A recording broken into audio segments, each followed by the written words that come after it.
akkamiin obsaa an waa'ee oolmaa kee hubadheen si argee ani jaalala kee lapheen koo yaadataa rukuchaa dirra kee an obsuun dandeenye waa'ee dheebbina kee.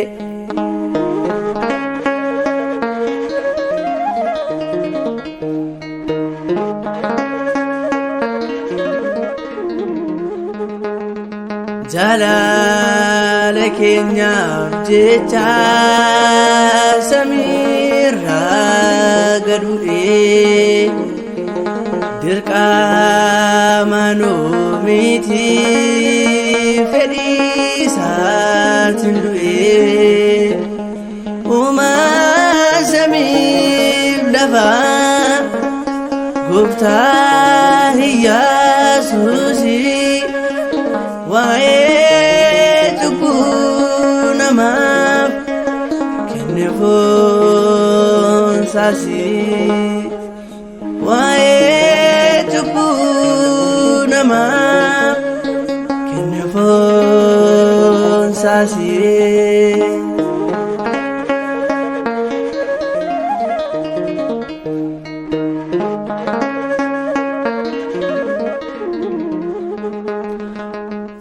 Fuuldura Philaaxoos dhaabbatee fuulli isaa ati mootiidhaa moo maaliin dhimmi isaa jedhee gaafateetoo yaadaasaa hubatee akka gadi dhiisuuf Yihuudootaan gaafatee akka gadi dhiisuuf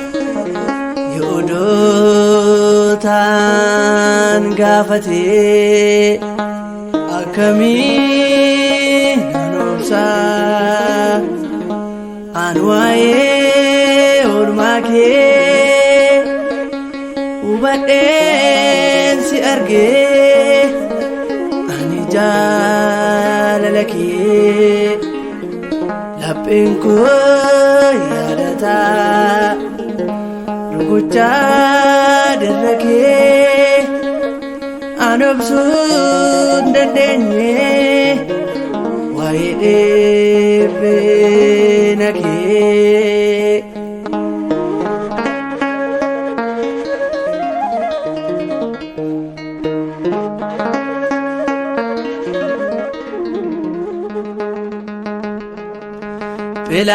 Philaaxoosiif Heroodis kawal lolaan turaan Waaqayyo jaalalaan ararsee xalayaan teessoo isaarra taa'ee bakkee gabaatasaa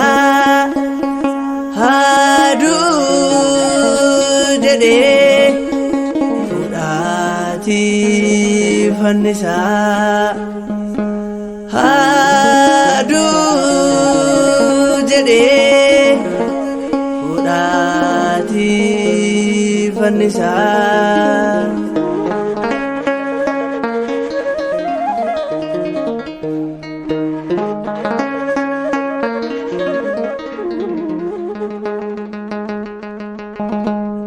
Dafqee kee yaa Gooftaa bachuudhaaf fannoo kee maraa bifoorii kan ka'ee fuulli kee tulluu golee gootaa bakkee lafee mataa gabrummaa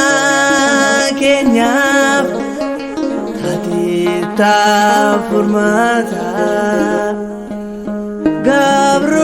gabrummaa keenyaaf taateetta furmaata.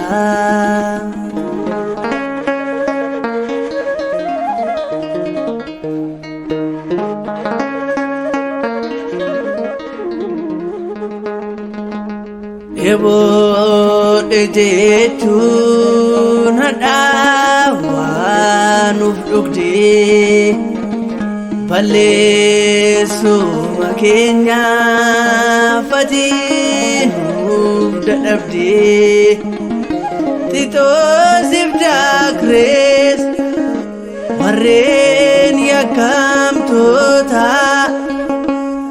wajjin si madaalanii warri Yihuudoota wajjin si madaalanii warri Yihuudoota. Akkamiin nan obsaa an waa'ee oolmaa kee hubadheen si argee ani jaalala kee lapheen koo yaadata rukuchaa dirra kee an obsuun dandeenye waa'ee dheebbina kee.